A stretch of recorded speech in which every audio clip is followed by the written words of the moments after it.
আসসালামু আলাইকুম। এক নজরে কোরআন ডক্টর মিজানুর রহমান আজারি আপনাদের রিডিং পড়ে শোনাবো ইনশাআল্লাহ। আগের দিন হয়েছে সূরা আল ইমরান, আজকে সূরা নিসা পড়া হবে ইনশাআল্লাহ। আউযু বিল্লাহি মিনাশ শাইতানির রাজিম, বিসমিল্লাহির রহমানির রহিম। তারতিব বিন নুজুল।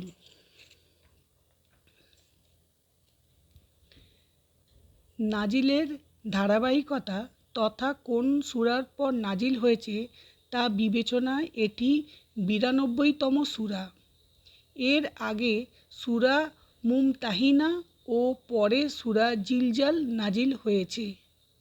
তারতিব ফিল মুসাফ। বর্তমান কোরআন মাজিদের বিন্যাস অনুযায়ী এটি চতুর্থ সূরা। এর আগে আছে সূরা আলে ইমরান ও পরে সূরা মাইদা। এক নজরে নিসা। চতুর্থ হিজরিতে নাজিল, আয়াত আছে ১৭৬টা, সূরা নম্বর ৪, এটা মাদানী সূরা। নামের রহস্য।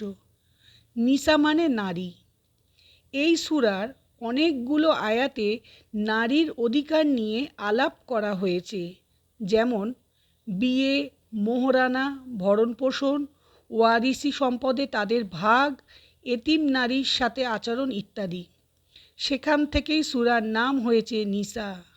এ সূরায় নারীর মর্যাদা ও অধিকার প্রতিষ্ঠার ব্যাপারে বিশেষ জোর দেওয়া হয়েছে। কোরআনে গোটা একটা সূরারই নামই যেখানে দেওয়া হয়েছে নারী, সেখানে ইসলামে নারীর আলোচনা কতটা ব্যাপক, নারীকে কতটা গুরুত্বের চোখে দেখা হয়, তা আর বুঝবার বাকি থাকার কথা নয়। Major theme: ১. নারী ও এতিমের অধিকার, বিয়ে ও পারিবারিক জীবন। ২. ওয়ারিসি সম্পদ বন্টন নীতি, বাবা মা ও আত্মীয়দের হক। ৩. সমাজে নারী পুরুষের দায়িত্ব বন্টন, সমাজে বিশৃঙ্খলা সৃষ্টির দায় ও শাস্তি। সূরার শুরু শেষ সম্পর্ক। সূরার শুরু হয়েছে ন্যায় বিচারের আহ্বান জানাবার মাধ্যমে।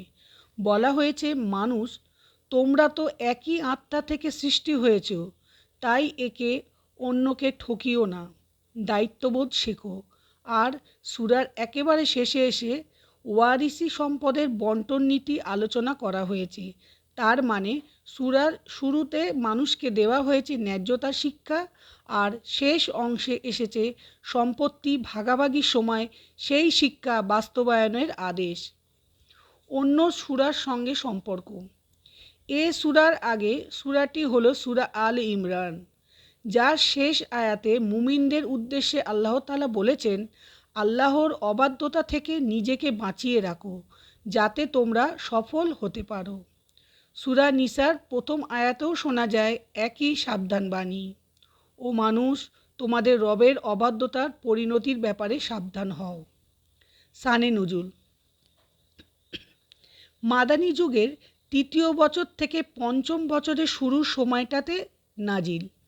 উহুদ যুদ্ধে ৭০ জন সাহাবী শহীদ হলেন। তখন তাদের ওয়ারিসি সম্পদ কিভাবে ভাগ হবে তা নিয়ে প্রশ্ন দেখা দিল।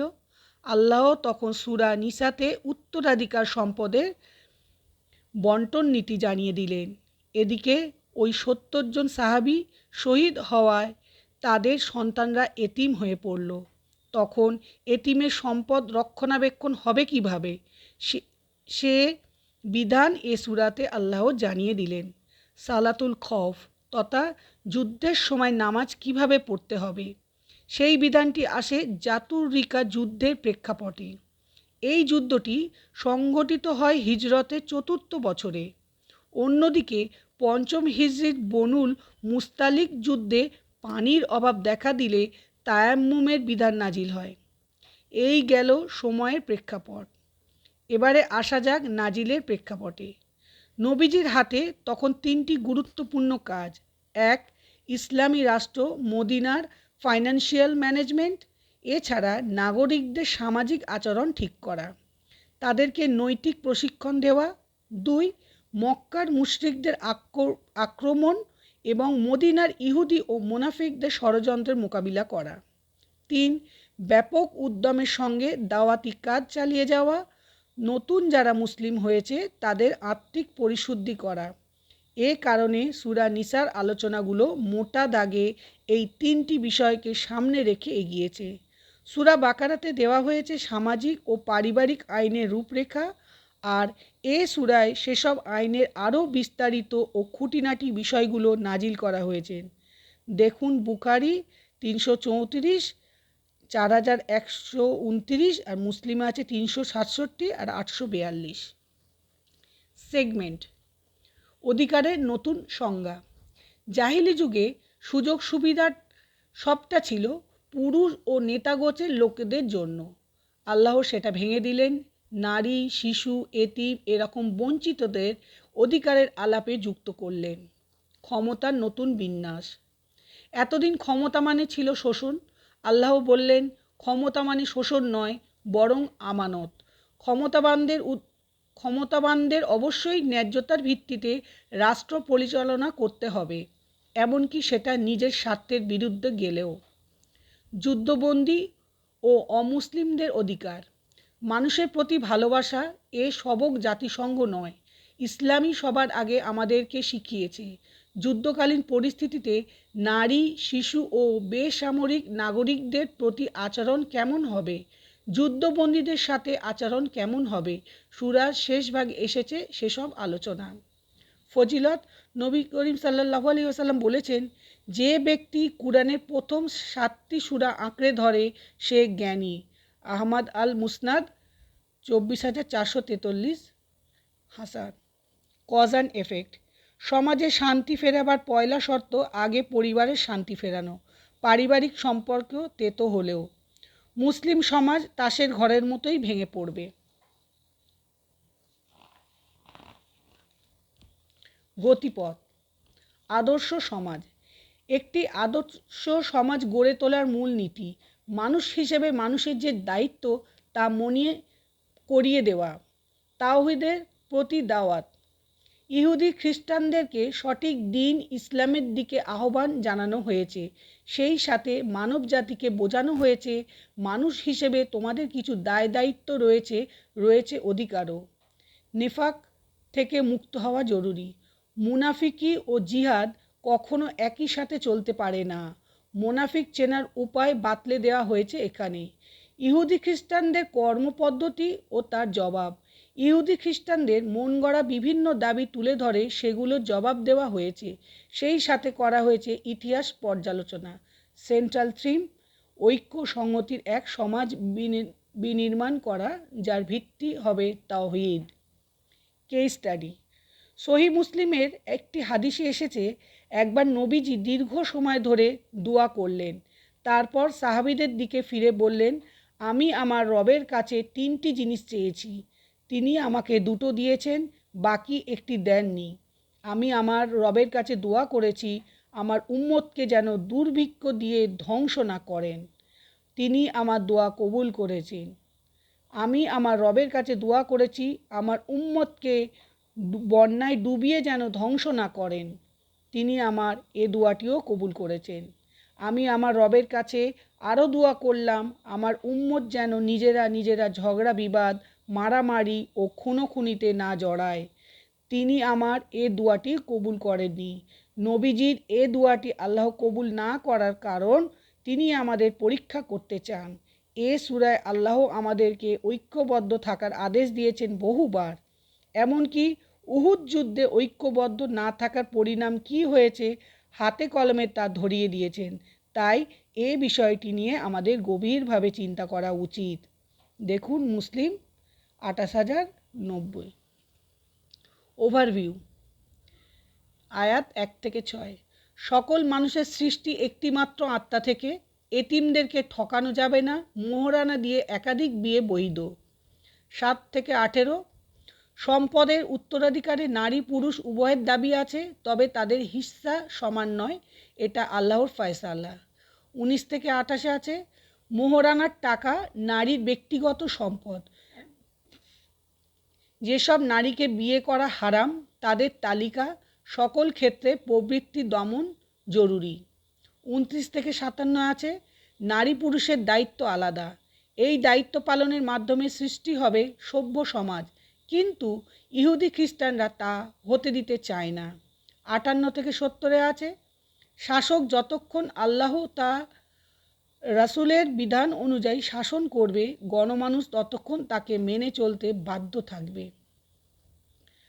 আচ্ছা, 71 থেকে 93 বলেছে, যুদ্ধের নির্দেশনা আসার পরিপ্রেক্ষিতে মুনাফিকদের ষড়যন্ত্র, এদেরকে চিনতে ভুল করা যাবে না, হত্যার বিধান নাজিল হলো।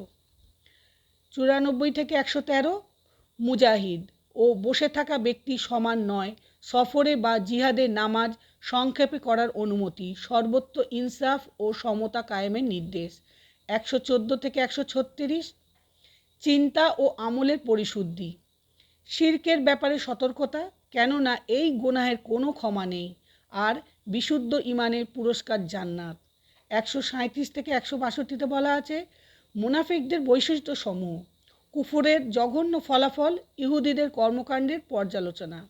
163 থেকে 176 বলা আছে, জানানো হলো নবী রাসূল পাঠানোর উদ্দেশ্য, দেওয়া হলো আহলে কিতাব সহ সমগ্র মানবজাতির প্রতি উপদেশ। রিফ্লেকশন বা তাদাব্বুর। নারীর অধিকার, নারীর নিরাপত্তা, নারীর প্রতি সহনশীলতা, এই শব্দগুলো অন্য কারো নয়, আমাদের মুসলিমদের। একটা সময় ইউরোপে নারীদের প্রাণী হিসেবেও বিবেচনা করা হতো না, তারও বহু আগে নারীকে সম্মানের আসনে বসিয়েছে ইসলাম, কিন্তু দুঃখের কথা এই শব্দগুলো আজ বেহাত হয়ে গেছে। এগুলো এখন তথাকথিত বাম সংগঠন, ধান্দাবাজ, বুদ্ধিজীবী আর বেহায়া নারীবাদীদের অস্ত্র। এই অস্ত্রগুলো ব্যবহার করে ওরা আমাদেরকে রীতিমতো ঘায়েল করে, কিন্তু এর পেছনে আমাদের দায় কি কোনো অংশে কম? সমাজে শতকরা 95% পুরুষ এখন নিজের বোনকে ঠকায়, আর এই ঠকানোর কায়দা কৌশল অত্যন্ত সুপরিকল্পিত। বাবা মারা গেছে, কম করে হলেও বছর 20 হবে, অথচ ওয়ারিশি সম্পদ ভাগ বাটোয়ারার নামগন্ধও নেই। বোনদের জমিতে দিব্যি হাল চাষ করে খাচ্ছে ভাইয়েরা। এক সময় চাপে পড়ে ভাগ বাটোয়ারার আয়োজন করে বটে, কিন্তু এবার আরেক দফা জুলুম, বাড়িতে জমিতে বোনদের ভাগ নেই, ভালো জমিতে ভাগ নেই, রাস্তার পাশের জমিতে ভাগ নেই, এরকম আজগুবি সব নিয়মকানুন। শেষমেশ বোনদের অংশ দেওয়া হয় ডোবায় আর জঙ্গলে। নামকাওয়াস্তে ভাগ বাটোয়ারা শেষ। এখন বোনরা যখন সেসব সম্পদ বেচতে আসে, শুরু হয় তৃতীয় দফা জুলুম। যে জমিটার বাজার দর আছে 20 লাখ টাকা, সেখানে মোটের ওপর 2 লাখ ধরিয়ে দিয়ে বিদায় করে। আর ঠিক এই সুযোগটাই কাজে লাগায় আমাদের শত্রুরা, নামধারী মুসলিমদের কুকর্মের দায় চাপায় কোরআনের ওপর। সুতরাং বোনদের ওপর এক রত্তি জুলুমও যদি আপনি করেন, মনে রাখবেন পেটে উত্তপ্ত আগুন ঢুকবে। আল্লাহকে ভয় করুন। নারী কেবল নারী নয়, নারী একজন মা, যার কোলে কাঁখে বেড়ে ওঠে গোটা উম্মাহ। রাকিব মানে তত্ত্বাবধায়ক, সদা প্রহরী। আল্লাহ তাআলা বান্দার ওপর সজাগ দৃষ্টি রেখেছেন, কে কি করছে, মহাবিশ্বের কোথায় কি ঘটছে, সবটাই তার নজরে। কোনো কিছু থেকে এক মুহূর্তের জন্য তার দৃষ্টি সরে না। তবে এই সব সময় পর্যবেক্ষণে রাখাটা কেবল যে বান্দার বিচার করার জন্য তা নয়, বরং তীব্র ভালোবাসা আর যত্ন থেকেও। অন্যকে নিজের আমল টামল দেখাতে মানুষ খুব ভালোবাসে, ছোট্ট একটা ভালো কাজ করেও সে অস্থির হয়ে পড়ে। কতক্ষণে অন্যকে দেখাবে, আর এভাবেই সে তার আমলটিকে চিটা ধানের মতোই ফেলনা বানিয়ে ফেলে। হায়, সে যদি আল্লাহ আর রাকিব নামের অর্থটা বুঝতো, ছোট থেকে ছোট কোনো আমলে তার দৃষ্টি এড়ায় না। গভীর রাত্রিরে ভরা আঁধারে সামান্য একটা পয়সা দুঃখিনীর হাতে তুলে দিলেও তিনি তা দেখেন, খুশি হন। তার এই দেখাটা বুঝি যথেষ্ট নয়? তাকে ডিঙিয়ে কাউকে না কাউকে দেখাতেই হবে, জানান দিতেই হবে সোশ্যাল মিডিয়ায়। হাসিব শব্দটি দুটো অর্থ আসতে পারে, এক হিসাব গ্রহণকারী, দুই যথেষ্ট। আমরা যে হিসাব কথাটা বলি না, হাসিব শব্দটি অনেকটা ওই রকম। আল্লাহ তাআলা আমাদের প্রত্যেকটা কাজকর্ম হিসেব করে রাখেন। কেয়ামতের দিন আবার গুণে গুণে সেসবের প্রতিদান দেবেন। তার মানে আল্লাহর হাসিব নামটি আমাদেরকে শেখায় কাজ করবার আগে ভেবে চিন্তে করা উচিত। ছোট্ট একটা খারাপ কাজ করার সময় ভাবুন আল্লাহ কাজটি গুণে রাখছেন। আবার ছোট্ট একটি ভালো কাজ ছেড়ে দেবার আগেও ভাবুন কাজটি ছোট হলেও আল্লাহ তো খবর রাখছেন। তার হিসেবের খাতায় তো ছোট বড় সবই যোগ হয়। তাহলে কাজটি কেন ছেড়ে দেব? এবারে আসা যাক পরের অর্থটিতে। হাসিব মানে আল্লাহ যথেষ্ট। আল্লাহ আমাদেরকে বিপদ থেকে বাঁচাবার জন্য যথেষ্ট, খাওয়া পড়ার বন্দোবস্ত করার জন্য যথেষ্ট, আমাদের যাবতীয় প্রয়োজন মেটাবার জন্য যথেষ্ট। জীবনের সব ক্ষেত্রে যদি আমরা এই ছোট্ট কথাটি মনে রাখতে পারি তাহলে আমাদের জীবনটা হয়ে উঠবে অনেক বেশি সুন্দর। এজন্য সব সময় আমরা একটি দোয়া পড়তে পারি, যে দোয়াটি আগুনে নিক্ষিপ্ত হবার পরও ইব্রাহিম আলাইহিস সালাম করেছিলেন, হাসবুনাল্লাহু ওয়া নি'মাল ওয়াকিল। আমাদের জন্য আল্লাহই যথেষ্ট, তিনি কতই না চমৎকার অভিভাবক। দেখুন বুখারী 4563। আজকে সূরা নিসা পড়া হলো, আলহামদুলিল্লাহ। যদি ভালো লাগে একটি লাইক করবেন এবং শেয়ার দিয়ে পাশে থাকবেন। কালকে সূরা মাইদা শুরু হবে ইনশাআল্লাহ। ভালো থাকবেন। আসসালামু সাল্লাল্লাহু আলাইহি ওয়াসাল্লাম, সাল্লাল্লাহু আলাইহি ওয়াসাল্লাম, সাল্লাল্লাহু আলাইহি ওয়াসাল্লাম। ইয়া আল্লাহ ইয়া রাব্বিল আলামিন, আপনি আমাদেরকে গোলাম হিসাবে কবুল করুন। আল্লাহ কোরআনের যে কথাগুলো শুনেছি আমল করার তৌফিক দান করুন আল্লাহ। ইয়া রাব্বুল আলামিন, আমাদের মনকে কোরআনের দিকে ঝুঁকিয়ে দিন আল্লাহ। আমাদের সবাইকে আপনি হেদায়েত দান করুন আল্লাহ। আল্লাহ আপনি দয়াময়, আপনি আমাদের অন্তরকে হেদায়েতের দিকে নিয়ে যান আল্লাহ। আল্লাহ আমরা আমাদের জীবনে সব কিছু কাজকর্ম, জীবনের যা কিছু আমাদের সব আপনার হাতে আল্লাহ ন্যস্ত করলাম আল্লাহ।